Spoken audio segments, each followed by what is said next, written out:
Okay, I got one for you. How about What's up? Jonathan Allen? Jonathan Allen. The Niners almost traded Debo Samuel for him, got a fifth-round pick instead. He's probably going to get. Did he get released already? Has he been Yes, he released? did get. He got released. He got He got released. released Former from the first-round pick. Commanders. What do you think? Former first round pick. The only thing that kind of worries me about Jonathan is that he had a little bit of an issue this year because he only played 8 games. So I don't know how healthy he is. All right.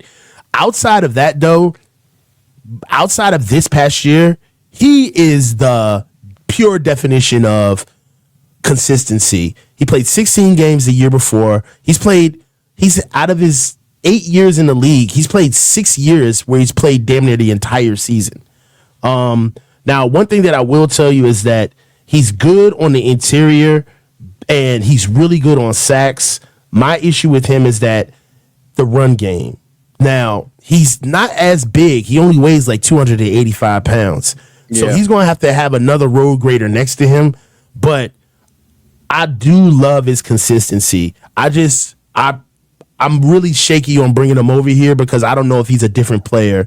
The Washington got a lot of football out of him when they were really bad for a long time. So he's played a lot of football. I mean, juxtaposed to, we already talked about Joey Bosa only playing 41% of the snaps. Last year, for context, Jonathan Allen played 74% of the snaps. The year before that, he played 81.5% of all defensive snaps. The year before that, he was 77%. So this is a guy that's got a lot of tread that has been taken off his tires. I just want to see if, he could still play, right? Because they just flat out released him, right? But I will tell you, Jonathan Allen is he's a very underrated interior defensive lineman. And right now, he's better than Malik Collins and Jordan Elliott. I would take a stab at him. He made $22 million last year, so we would have to get him at a discount. But we'll see. I saw a mock draft this morning that had the Niners taking Darius Alexander, the defensive tackle from Toledo. He wasn't really looked at as like a high first-round pick, but he ran a 4.95 at 310 pounds. Looks extremely athletic. I don't know. I don't know. He's a midday. Yeah. What do you think of him? He's a midday day 2 pick for me. Talk about the kid out of the Toledo, Darius Alexander.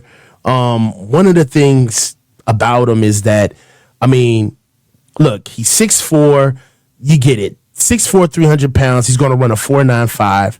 But the things about the weaknesses that I don't like him at is that his pad level is a constant battle to keep him low. Because he wants to pop up and get fast, on offensive lines, man, he may just get moved out of his gap. Speaking of that, I don't think that he necessarily stays in his gap. He pops out of his stance. He loses leverage, especially when he's fatigued, and definitely in longer drives. That's one thing about him is that, you get that pop, you get that 4.9, it doesn't last for 4 quarters. So that's something that I've seen with him is that he fades. He's also very focused on penetrating to get upfield. So I question his gap integrity. And his pass rush, it can appear random at times. Like I think that he gets to the point where he has so much speed, he doesn't really know what to do with it. So he gets in a position where he's kind of setting up moves, but he doesn't finish them all the time.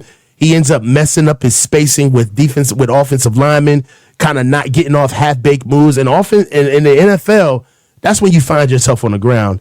And like I said, his motor runs hot and cold, depending on the situation. That's the only thing that scares me with a guy with that high of an upside. What you want to see is you want to be able to see that stuff be consistent across time. I don't see that with Darius. I see him, he's hot sometimes, and when he's hot, he looks like a world beater who makes a lot of mistakes. But when he's cold, he's not even noticeable on the field. So, well, the thing that's interesting about the Niners situation, their run defense is a problem. We know that. But I saw a stat from Pro Football Focus that they gave up 1.5 yards before contact per attempt last season, which ranked 25th out of 32 teams. So it seems to me that like the issue with the run defense is starting up front, that running backs are getting to the second level of the Niners defense too easily. And so if they're going to address this, fix this, then they really need to think about not just pass rushers, but defensive linemen who are good against the run. And a couple of years ago, when they had the number one run defense in the NFL, they had Samson Ebukam, great against the run. Eric Armstead, great against the run. Now it's Leonard Floyd, Malik Collins. Like, no. Yeah. There's a guy that I really like that nobody's really talking about, that I think he would be somebody that I think could really help the Niners. Tyleik Williams out of Ohio State, man. I'll tell you right now, Grant, this dude, he's 6'3", 330 pounds.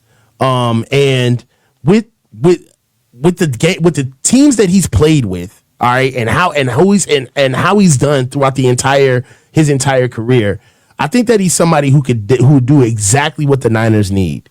One thing that I will say about him is that he's played a lot of football for Ohio State.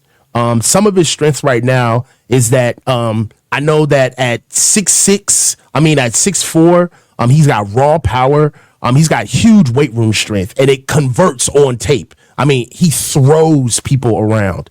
One thing about him is that he doesn't get quick up field. He stays in his gap. He's got very impressive lateral agility as well. That's one thing that I look for a defensive lineman of. Yeah, you can penetrate when it's time to go get the quarterback, but can you stay still and stay in your gap and actually move and be lightning quick inside of a phone booth? He demonstrates natural feel for reading blocks and schemes and locating the football through traffic. One thing that I will tell you is that when you get D linemen, you almost want to get the D linemen from the blue chip schools because they're the ones who see all of these different offenses week in and week out. So when they're able to show that they're a plus player, it's not as though that they're just kind of being a world beater, but they're showing dexterity through the schedule. And one thing that I will say about him is that we need more leaders on this team. I've watched about 4 games of Tyleik Williams. He will not shut up. He's the equivalent of Dre Greenlaw at linebacker at defensive tackle. He is the guy that needs to get calmed down after every rep. That's the guy that I wouldn't be mad if we picked him up from out of Ohio State. I like that. All right. Lamont once again says, "Hey, Unc, is that at that same window behind you? Lynch was looking at Lance throwing from his office. LOL. And do you think Jed yells at Kyle or just talks?" I think they talk. I think that's one of the issues is that that's all they do. They discuss. I think they do have a great relationship. Jed has talked about it ad nauseum. I think the real question is that do you ever think that Kyle yells at Jed?